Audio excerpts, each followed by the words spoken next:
ત્રીજો સ્કંદ 18મો અધ્યાય. હિરણ્યાક્ષ સાથે વારાહ ભગવાનનું યુદ્ધ. શ્રી મૈત્રેયજીએ કહ્યું, હે તાત, વરુણજીની આ વાત સાંભળીને તે મદઘેલો દૈત્ય ઘણો પ્રસન્ન થયો. તેણે તું તેમના હાથે માર્યો જશ એ કથન પર કંઈ પણ ધ્યાન આપ્યું નહીં અને તરત નારદજી પાસેથી શ્રીહરિનું ઠેકાણું મેળવીને તે રસાતલમાં પહોંચી ગયો. ત્યાં તેણે વિશ્વવિજયી વારાહ ભગવાનને પોતાની દાઢોની ટોચ પર પૃથ્વીને ઉપર લઈ જતા જોયા. તેઓ પોતાના લાલ લાલ ચમકદાર નેત્રોથી તેના તેજને હરી લેતા હતા. તેમને જોઈને તે ખડખડાટ હસી પડ્યો અને બોલ્યો, અરે, આ જંગલી પશુ અહીં જળમાં ક્યાંથી આવ્યું? પછી વારાહજીએ કહ્યું, અરે મૂર્ખ, અહીં આવ. આ પૃથ્વીને તું છોડી દે. તેને વિશ્વવિધાતા બ્રહ્માજીએ રસાતલવાસીઓના હવાલે કરી દીધી છે. રે વારાહ રૂપધારી અધમક દેવ, મારા દેખાતા તું એને લઈને હેમખેમપણે નહીં લઈ જઈ શકે. તું માયાથી લપાઈ છુપાઈને જ દૈત્યોને જીતી લે છે અને મારી નાખે છે. શું એને લીધે અમારા શત્રુઓએ અમારો નાશ કરવા માટે તને પાડ્યો છે? મૂઢ, તારું બળ તો યોગ માયા જ છે. અન્ય કોઈ પુરુષાર્થ તારામાં થોડો છે. આજે તને ખતમ કરીને હું પોતાના બાંધવોનો શોક દૂર કરીશ. મારા હાથમાંથી છૂટેલી ગદાના પ્રહારથી માથું ફાટી જવાને કારણે જ્યારે તું મરી જઈશ ત્યારે તારી આરાધના કરનારા જેટલા દેવો અને ઋષિઓ છે તે બધાય મૂળ કપાયેલા વૃક્ષોની જેમ પોતે જ નષ્ટ થઈ જશે. હિરણ્યાક્ષ દુર્વચનોના બાણોથી ભગવાનને છેદતો જઈ રહ્યો હતો, પણ તેમણે દાઢોની ટોચ પર રહેલી પૃથ્વીને ભયભીત થયેલી જોઈને તે આઘાત સહી લીધો તથા પાણીમાંથી એવી રીતે બહાર નીકળી આવ્યા કે જેમ મગરમચ્છના આઘાતથી ગજરાજ હાથની સાથે નીકળી આવે છે. તેના પડકારનો કોઈ ઉત્તર નહીં આપતા તેઓ જ્યારે જળમાંથી બહાર આવવા લાગ્યા ત્યારે જેમ મગરમચ્છ હાથીનો પીછો કરે છે તેવી જ રીતે પીળા કેશ અને તીણી દાઢોવાળા તે દૈત્યે તેમનો પીછો કર્યો તથા વજ્રની જેમ તાડુકીને તે કહેવા લાગ્યો, તને ભાગી છૂટતા શરમ નથી આવતી? સાચું છે, અસત પુરુષો માટે ક્યું કામ નહીં કરવા યોગ્ય છે? ભગવાને પૃથ્વીની લઈ જઈને જળની ઉપર વ્યવહાર યોગ્ય સ્થાને સ્થાપિત કરી દીધી અને તેનામાં પોતાની આધારશક્તિનો સંચાર કર્યો. તે સમયે હિરણ્યાક્ષની સામે જ બ્રહ્માજીએ તેમની સ્તુતિ કરી અને દેવતાઓએ પુષ્પવૃષ્ટિ કરી. ત્યારે શ્રી હરિએ ઘણી ભારે ગદા લઈને પોતાની પાછળ આવી રહેલા હિરણ્યાક્ષને, કે જેણે સોનાના આભૂષણો અને અદ્ભુત કવચ ધારણ કરેલા હતા તથા જે પોતાના કટુ વચનોથી તેમને અવિરતપણે મર્માઘાત કરી રહ્યો હતો, તેને અત્યંત ક્રોધપૂર્વક હસતા હસતા કહ્યું. શ્રી ભગવાને કહ્યું, અરે, સાચે જ અમે જંગલી જીવ છીએ કે જે તારા જેવા ગ્રામસિંહો કૂતરાઓને શોધતા ફરીએ છીએ. દુષ્ટ, તારા જેવા મૃત્યુપાશમાં બંધાયેલા અભાગ્યા જીવોની આત્મશ્લાઘા એટલે કે સ્વપ્રશંસા પર વીર પુરુષો ધ્યાન આપતા નથી. હા, અમે રસાતલવાસીઓની થાપણ ચોરીને અને શરમ છોડીને તારી ગદાના ભયથી અહીં ભાગી આવ્યા છીએ. અમારામાં એવું સામર્થ્ય ક્યાંથી હોય કે તારા જેવા અદ્વિતીય વીરની સામે યુદ્ધમાં ઊભા રહી શકીએ? તેમ છતાં અમે તારી સામે ગમે તેમ પણ ઊભા છીએ. તારા જેવા બળવાનો સાથે વેર બાંધીને અમે જઈ પણ ક્યાં શકીએ? તું પાયદળ વીરોનો સરદાર છે, તેથી હવે નિશંક થઈને ગડભાંજ છોડીને અમારું અનિષ્ટ કરવાનો પ્રયત્ન કર અને અમને મારીને પોતાના ભાઈ ભાંડુઓના આંસુ લૂછ. એમાં હવે મોડું ન કર. જે પોતાની પ્રતિજ્ઞાનું પાલન કરતો નથી તે અસભ્ય છે, સારા માણસોમાં બેસવા લાયક નથી. શ્રી મૈત્રેયજી કહે છે, વિદુરજી, ભગવાને રોષપૂર્વક તે દૈત્યનો આ રીતે જ્યારે ઘણો ઉપહાસ અને તિરસ્કાર કર્યો ત્યારે તે પકડીને રમાડવામાં આવતા સાપની જેમ ક્રોધથી ભડભડી ઉઠ્યો. તે ખીજાઈને લાંબા શ્વાસ લેવા લાગ્યો. તેની ઇન્દ્રિયો ક્રોધથી ખળહળી ઉઠી અને તે દુષ્ટ દૈત્યે ઘણા વેગથી દોડીને ભગવાન પર ગદાનો પ્રહાર કર્યો. પણ ભગવાને પોતાની છાતી પર ચલાવાયેલી શત્રુની ગદાનો પ્રહાર થોડાક વાંકા વળીને બચાવી લીધો. બરાબર એવી જ રીતે કે જેમ યોગસિદ્ધ પુરુષ મૃત્યુના આક્રમણથી પોતાને બચાવી લે છે, પછી જ્યારે તે ક્રોધથી હોઠ ચાવતો પોતાની ગદાને વારંવાર ગુમાવવા લાગ્યો ત્યારે શ્રી હરિ કોપિત થઈને ભારે વેગપૂર્વક તેના તરફ ધસ્યા. હે સૌમ્ય સ્વભાવ વિદરજી, ત્યારે પ્રભુએ શત્રુની જમણી ભ્રમર પર ગદાનો પ્રહાર કર્યો, પણ ગદા યુદ્ધમાં કુશળ હિરણ્યાક્ષે તે પ્રહાર વચ્ચેથી જ પોતાની ગદા પર ઝીલી લીધો. આ પ્રમાણે શ્રી હરિ અને હિરણ્યાક્ષ એકબીજાને જીતવાની ઈચ્છાથી અત્યંત ક્રુદ્ધ થઈને પોતપોતાની ભારે ગદાઓથી એકબીજા પર પ્રહાર કરવા લાગ્યા. તે સમયે તે બંનેમાં જીતવાની હોડ જામી ગઈ. બેયના અંગો ગદાઓના પ્રહારોથી ઘાયલ થઈ ગયા હતા. પોતાના અંગોને થયેલા ઘામાંથી વહેતા લોહીની ગંધથી બેયનો ક્રોધ વધતો જઈ રહ્યો હતો અને તે બંને જાત જાતના પેંતરા એટલે કે દાવ બદલી રહ્યા હતા. આ પ્રમાણે ગાય અને પરસ્પર લડતા બે સાંઢોની જેમ તે બંને વચ્ચે એકબીજાને જીતવાની ઈચ્છાથી ઘણું ભયંકર યુદ્ધ થયું. હે વિદુરજી, આ પ્રમાણે હિરણ્યાક્ષ અને માયાથી વરાહ રૂપ ધારણ કરનાર ભગવાન યજ્ઞમૂર્તિ પૃથ્વી માટે વેર બાંધીને જ્યારે યુદ્ધ કરવા લાગ્યા, ત્યારે તે જોવા માટે ઋષિઓ સહિત બ્રહ્માજી ત્યાં આવ્યા. તેઓ હજારો ઋષિઓથી વીંટળાયેલા હતા. જ્યારે તેમણે જોયું કે તે દૈત્ય મોટો શૂરવીર છે, તેનામાં ભયનું નામ સુદ્ધા નથી, તે મુકાબલો કરવામાં પણ સમર્થ છે અને તેના પરાક્રમને તોડવું એ ઘણું મુશ્કેલ કામ છે, ત્યારે તેઓ આદિ વરાહરૂપ ભગવાન નારાયણને આ પ્રમાણે કહેવા લાગ્યા. શ્રી બ્રહ્માજીએ કહ્યું, હે દેવ, મારી પાસેથી વરદાન મેળવીને આ દુષ્ટ દૈત્ય ઘણો પ્રબળ થઈ ગયો છે. અત્યારે આ તમારા ચરણોમાં શરણે રહેનારા દેવતાઓ, બ્રાહ્મણો, ગાયો તથા અન્ય નિર્દોષ જીવોને ઘણી હાનિ પહોંચાડનારો, દુઃખદાયી અને ભયપ્રદ થઈ રહ્યો છે. એની તોલે આવે તેવો અન્ય કોઈ યોદ્ધો નથી. તેથી આ મહાકંટક પોતાનો મુકાબલો કરનારા વીરની શોધમાં સમસ્ત લોકોમાં ઘૂમી રહ્યો છે. આ દુષ્ટ ઘણો જ માયાવી, ઘમંડી અને નિરંકુશ છે. બાળક જેમ ક્રોધે ભરાયેલા સાપ સાથે રમે છે, તે રીતે તમે આની સાથે ખેલ ના કરો. હે દેવ અચ્યુત, જ્યાં સુધીમાં આ દારૂણ દૈત્ય પોતાની બળ વૃદ્ધિની વેળાને પામીને પ્રબળ બને તેની પહેલાં જ તમે પોતાની યોગ માયા અપનાવીને આ પાપીને હણી નાખો. હે પ્રભુ, જુઓ, લોકોનો સંહાર કરનારી ભયંકર સંધ્યા વેળા થવાની તૈયારી છે. હે સર્વાત્મા, તમે તે પહેલાં જ આ અસુરને હણીને દેવતાઓને વિજય પ્રદાન કરો. અત્યારે અભિજીત નામના માંગલ્યપૂર્ણ મુહૂર્તનો પણ યોગ આવી ગયો છે.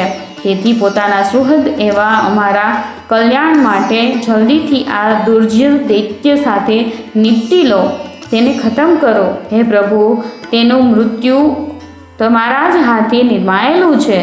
અમારું મોટું ભાગ્ય છે કે આ પોતે જ પોતાના કાળરૂપ એવા તમારી પાસે આવી પહોંચ્યો છે.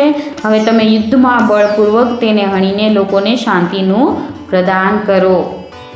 ત્રીજા સ્કંદ અંતર્ગત હિરણ્યાક્ષવધ અંતર્ગત 18મો અધ્યાય સમાપ્ત.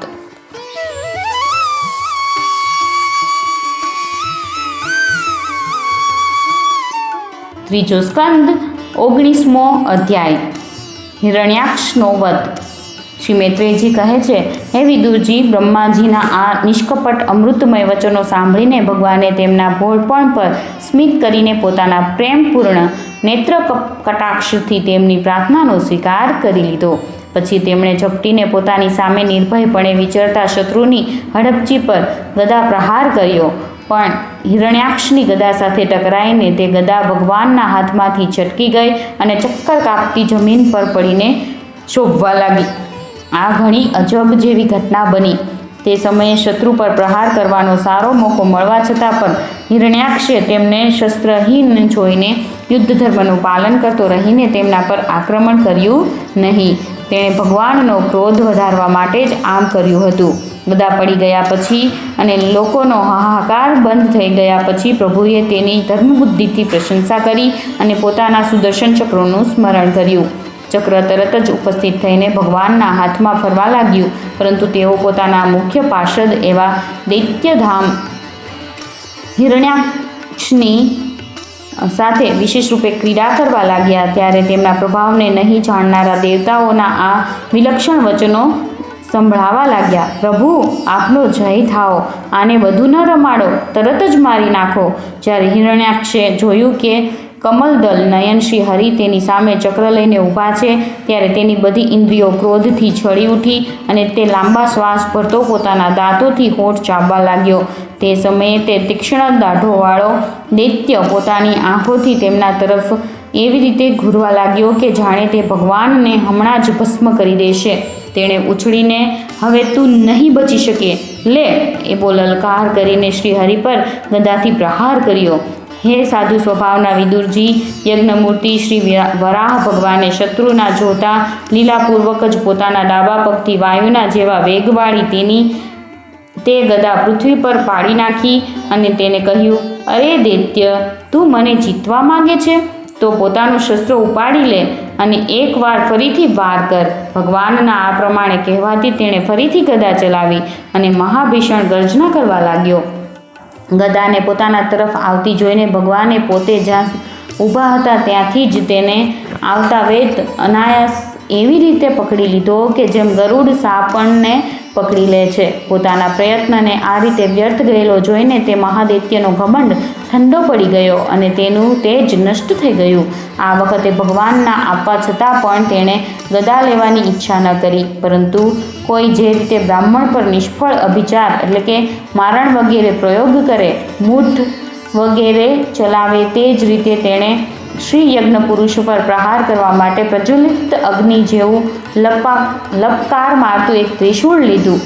અત્યંત વેગપૂર્વક છોડાયેલું મહાબલી હિરણ્યાક્ષનું તે તેજસ્વી ત્રિશૂળ આકાશમાં ખૂબ ઝડપથી ચમકવા લાગ્યું. ત્યારે ભગવાને તેને પોતાની તીક્ષ્ણ ધારવાળા ચક્રથી એવી રીતે કાપી નાખ્યું કે જેમ ગરુડજીએ છોડેલી તેજસ્વી પાંખને ઇન્દ્રે કાપી નાખી હતી.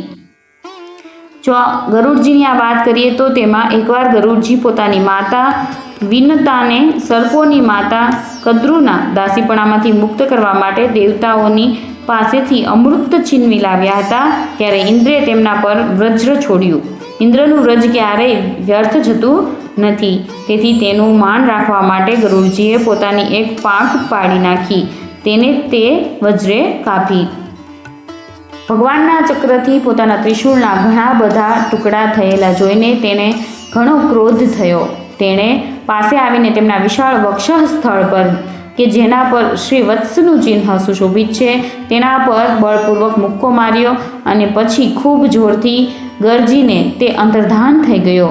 હે વિદુરજી, જેમ હાથી પર પુષ્પમાળાના પ્રહારની કોઈ અસર થતી નથી તેવી જ રીતે તેના આ રીતે મુક્કો મારવાથી ભગવાન આદિવરાહ સહેજ પણ વિચલિત થયા નહીં. ત્યારે તે મહામાયાવી દૈત્ય માયાપતિ શ્રી હરિ પર અનેક પ્રકારની માયાઓનો પ્રયોગ કરવા લાગ્યો, જેમને જોઈને સઘળી પ્રજા ઘણી ડરી ગઈ અને જેમ સમજવા લાગી કે હવે સંસારનો પ્રલય થનાર છે.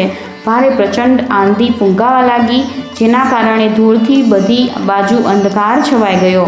બધી બાજુએથી પથ્થરોનો વરસાદ વરસવા લાગ્યો કે જે પથ્થરો એવા લાગતા હતા કે જાણે કોઈ ક્ષેપણ યંત્ર ગલોલમાંથી ફેંકવામાં આવી રહ્યા હોય. વીજળીના ચમકારા અને ગડગડાટ સાથે વાદળો ઘેરાઈ જવાથી આકાશમાં સૂર્ય, ચંદ્ર વગેરે ગ્રહો છુપાઈ ગયા તથા તે વાદળોમાંથી પરુ, વાળ, લોહી, વિષ્ઠા, મૂત્ર અને હાડકાઓનો વરસાદ થવા લાગ્યો. હે વિદુરજી, એવા પહાડ દેખાવા લાગ્યા કે જેઓ જાત જાતના અસ્ત્ર શસ્ત્રો વરસાવી રહ્યા હતા. હાથમાં ત્રિશૂળ લીધેલી, વાળ ખોલી નાખેલી નગ્ન રાક્ષસીઓ દેખાવા લાગી. ઘણા બધા પાયદળ, ઘોડેસવારો, રથીઓ અને હાથીઓ પર આરૂઢ સૈનિકોની સાથે આતતા યક્ષ રાક્ષસોનો મારો મારો, કાપો કાપો એવો અત્યંત ક્રૂર અને હિંસામય કોલાહલ સંભળાવા લાગ્યો. આ પ્રમાણે પ્રગટ થયેલી તે અસુરી માયાજાળનો નાશ કરવા માટે યજ્ઞમૂર્તિ ભગવાન વરાહે પોતાનું પ્રિય સુદર્શન ચક્ર છોડ્યું. તે સમયે પોતાના પતિના કથનનું સ્મરણ થઈ આવતા દીતીનું હૃદય અચાનક કંપી ઉઠ્યું અને તેના થાનોમાંથી લોહી વહેવા લાગ્યું. પોતાની માયાજાળ નષ્ટ થઈ જવાથી તે દૈત્ય ફરી ભગવાન પાસે આવ્યો. તેણે તેમને ક્રોધથી દબાવીને પીસી નાખવાની ઈચ્છાથી ભુજાઓમાં ભરી લીધા, પરંતુ તેણે જોયું કે તેઓ તો બહાર જ ઊભા છે. હવે તે વજ્ર જોવા જેવા કઠોર મુક્કાઓથી ભગવાનને મારવા લાગ્યો. ત્યારે જેમ ઇન્દ્રે વૃત્રાસુર પર પ્રહાર કર્યો હતો તે રીતે ભગવાને તેના લમણા પર એક તમાચો માર્યો. વિશ્વવિજયી ભગવાને જો કે ભારે ઉપેક્ષાપૂર્વક તમાચો માર્યો હતો તો પણ તેના પ્રહારથી હિરણ્યાક્ષનું શરીર ચકરાવા લાગ્યું. તેની આંખો બહાર નીકળી આવી તથા હાથ પગ અને વાળ વેરણ થઈ ગયા અને તે નિષ્પ્રાણ થઈને વંટોળિયાથી ઉખડી ગયેલા વૃક્ષની જેમ પૃથ્વી પર પટકાયો. હિરણ્યાક્ષનું તેજ હજી પણ ઝાંખું થયું ન હતું. તે વિકરાળ દાઢોવાળા દૈત્યને દાંતોથી હોઠ પીસતો પૃથ્વી પર પડેલો જોઈને ત્યાં યુદ્ધ જોવા આવેલા બ્રહ્મા વગેરે દેવતાઓ તેની પ્રશંસા કરવા લાગ્યા કે અહો, આવું અલભ્ય મૃત્યુ કોને મળી શકે? પોતાની મિથ્યા ઉપાધિથી છૂટવા માટે યોગીજનો સમાધિ યોગ વડે એકાંતમાં જેમનું ધ્યાન કરે છે તેમના ચરણોના પ્રહારથી તેમનું મુખ જોતા જોતા દૈત્યરાજે પોતાનું શરીર છોડ્યું. આ હિરણ્યાક્ષ અને હિરણ્યકશિપુ ભગવાનના જ પાર્ષદો છે. તેમને શાપવશાત આ અધોગતિ પ્રાપ્ત થયેલી છે. હવે કેટલાક જન્મો પછી તેઓ ફરી પોતાના સ્થાને પહોંચી જશે. દેવતાઓ કહેવા લાગ્યા, હે પ્રભુ, આપને વારંવાર નમસ્કાર છે. આપ સમસ્ત યજ્ઞોનો વિસ્તાર કરનારા છો તથા સંસારની સ્થિતિ એટલે કે હયાતી માટે શુદ્ધ સત્વમય મંગળ વિગ્રહ પ્રગટ કરો છો. ઘણા આનંદની વાત છે કે સંસારને કષ્ટ આપનારો આ દુષ્ટ દૈત્ય માર્યો ગયો. હવે આપના ચરણોની ભક્તિના પ્રભાવથી અમને પણ સુખ શાંતિ મળી ગઈ. શ્રી મૈત્રેયજીએ કહ્યું, હે વિદુરજી, આ પ્રમાણે મહાપરાક્રમી હિરણ્યાક્ષનો વધ કરીને ભગવાન આદિવિરાહ પોતાના અખંડ આનંદમય ધામમાં પધારી ગયા. તે સમયે બ્રહ્મા વગેરે દેવતાઓ તેમની સ્તુતિ કરી રહ્યા હતા. મિત્ર વિદુરજી, ભગવાન અવતાર લઈને જેવી લીલાઓ કરે છે અને જેવી રીતે તેમણે ભયંકર યુદ્ધમાં મહાપરાક્રમી હિરણ્યાક્ષનો રમકડાની જેમ વધ કરી નાખ્યો તે બધું ચરિત્ર મેં ગુરુમુખેથી જેવું સાંભળ્યું હતું તે તમને કહી સંભળાવ્યું. સૂતજી કહે છે, હે શૌનકજી, મૈત્રેયજીના મુખેથી ભગવાનની આ કથા સાંભળીને પરમ ભાગવત વિદુરજીને ઘણો આનંદ થયો. પવિત્ર, કીર્તિવાન અને પરમ યશસ્વી એવા અન્ય મહાપુરુષોના ચરિત્ર સાંભળવાથી પણ જો ઘણો આનંદ થતો હોય છે તો પછી શ્રી વત્સધારી ભગવાનની લલિત મધુર લીલાઓની તો વાત જ શી કરવી? જે સમયે મગરમચ્છના પકડવાથી ગજરાજ પ્રભુના ચરણોનું ધ્યાન કરવા લાગ્યો અને તેની હાથનીઓ દુઃખથી ગાંગરવા લાગી, તે સમયે તેમને દુઃખમાંથી જેમણે તત્કાળ છોડાવ્યા અને જેઓ બધી બાજુએથી નિરાશ થઈને પોતાના શરણે આવેલા સરળ હૃદયી ભક્તો પર સહેજે પ્રસન્ન થઈ જાય છે, પણ જેઓ દુર્જનો માટે અત્યંત દુરારાધ્ય છે તેમના પર જલ્દી પ્રસન્ન થતા નથી, તે શ્રી પ્રભુના ઉપકારોને જાણનારો એવો મનુષ્ય કયો હોય કે તેમનું સેવન ના કરે? હે શૌનકાદી ઋષિજનો, પૃથ્વીનો ઉદ્ધાર કરવા માટે વરાહનું રૂપ ધારણ કરનારા શ્રી હરિની હિરણ્યાક્ષ વધ નામની આ પરમ અદ્ભુત લીલાને જે મનુષ્ય સાંભળે છે, ગાય છે અને સમર્થે છે તે બ્રહ્મ હત્યા જેવા ઘોર પાપમાંથી પણ સહેજે છુટકારો મેળવી લે છે. આ ચરિત્ર અત્યંત પુણ્ય આપનારું, પરમ પવિત્ર, ધન યશની પ્રાપ્તિ કરાવનારું, આયુષ્ય વધારનારું અને કામનાઓને પૂરી કરનારું તથા યુદ્ધ વેળાએ પ્રાણ અને ઇન્દ્રિયોની શક્તિને વધારનારું છે. જે લોકો આ ચરિત્રને સાંભળે છે તેમને અંતમાં શ્રી ભગવાનનો આશ્રય પ્રાપ્ત થાય છે. ત્રીજા સ્કંદ અંતર્ગત હિરણ્યાક્ષ વધ નામનો 19મો અધ્યાય સમાપ્ત.